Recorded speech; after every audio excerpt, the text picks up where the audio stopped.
Your phone shows 0 bars. Not one, not searching. Nothing. You look at the router, the green heartbeat is gone. One red light steady like a warning flare. You try the news. Page cannot be displayed. You try another site, same. You step outside and the ATM is blinking, out of service. That's when it lands in your stomach. The global nervous system has been severed.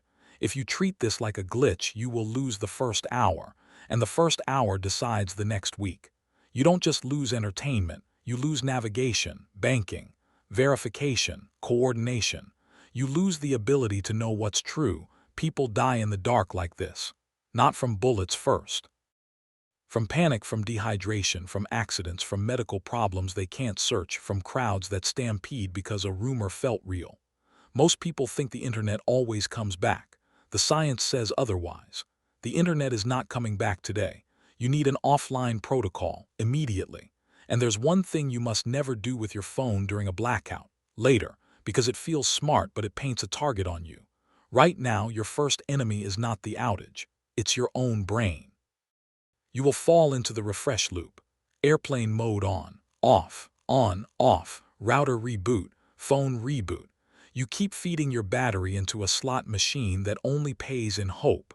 That hour of denial is where the casualty count begins, because modern humans don't just use the internet. They live inside it. Digital dependency syndrome. You outsourced your memory to the cloud.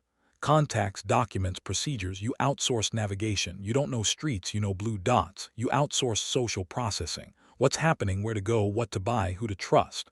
When the cloud fails, you experience cognitive collapse, not metaphorical collapse. Real collapse. Your decision-making slows. Your anxiety spikes. You become suggestible. Now comes the first principle. The information vacuum. Nature abhors a vacuum. When accurate data disappears, it is instantly replaced by noise. Rumor, panic, disinformation. Noise is contagious. It spreads faster than disease because it rides on the oldest network you have. Fear. Your survival depends on building a Faraday cage around your mind. You filter noise. You preserve the last known accurate data. You make decisions based on what you can verify, not what someone heard. Now you move, in order, because order matters when your world goes blind. First, dump the cache. There is usually a lag, minutes, sometimes an hour.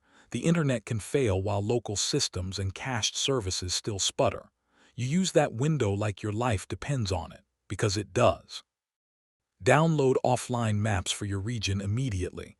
GPS relies on satellites, but the map data, the addresses, the routing logic, require stored information. Without offline maps, you still know where you are, but you don't know how to get there. Download the map now. Home area, escape routes, hospitals, water sources, bridges, rail lines. If you have to move later, you don't want to be learning your city like a stranger. Next, screenshot your financial balances, not because the screenshot is money, because it is proof. When bank servers are inaccessible, when branches are closed, when someone tells you your account can't be found, proof becomes leverage. Then download medical references. No search engine, no quick confirmation. You need a local copy. First aid, medications, wound care, dehydration protocols, pediatric dosing if you have kids. Because the first crisis after the blackout is always stupid and small. Someone cuts themselves, someone falls, someone's blood sugar drops, someone panics and hyperventilates. And one more thing. Write down what matters. Phone numbers, addresses, meeting points, radio frequencies, medical allergies. Ink doesn't need signal. Second, build the analog bridge. When digital packets stop moving, analog waves still travel. The net is dead. The spectrum is alive. Turn on AM and FM radio immediately. This becomes the state voice. Even if the state is fractured, AM travels farther at night. FM is clearer but shorter range. You listen for patterns, not comfort. If you have two-way radios, GMRS, ham monitor channels, but maintain radio silence unless you must transmit. Do not broadcast your location. Do not announce your supplies. Do not tell strangers your plan. Listening maps the threat. Talking paints you. Radio will tell you what the internet used to. Where pressure is building, where police are active, where hospitals are overwhelmed, where water distribution might happen, where violence is spreading. Third, freeze your liquidity, then sprint with it. Money is just data. Without the internet, your credit card is plastic. Your banking app is a dead icon. We revert to a physical ledger economy instantly. In that economy, cash becomes king, but only briefly. Here is the window, about 48 hours. In the first 2 days, many merchants still believe the system will reconcile later. After that, cash can become worthless paper if people decide food and fuel are the only truth. So you do the cash sprint. If point-of-sale systems are down, you spend physical cash immediately on hard assets.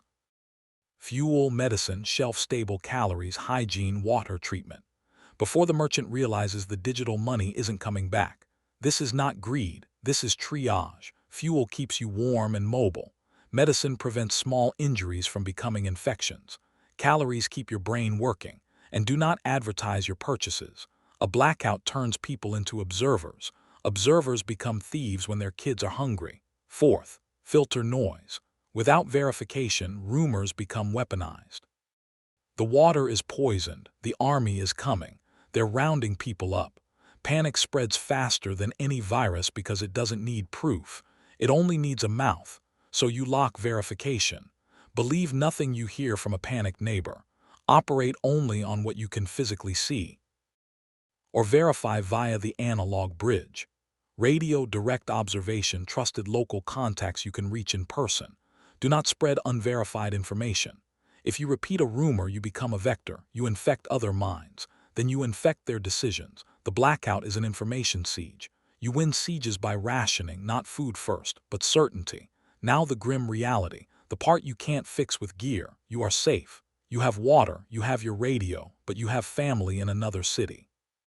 You press call, and it fails instantly. You text, nothing, you refresh out of habit, and you feel the panic rise like bile. Here is the cold truth. You cannot reach them. You will not know if they are alive or dead for weeks, maybe months. The internet gave you the illusion of omnipresence. Now your world shrinks to the distance you can walk.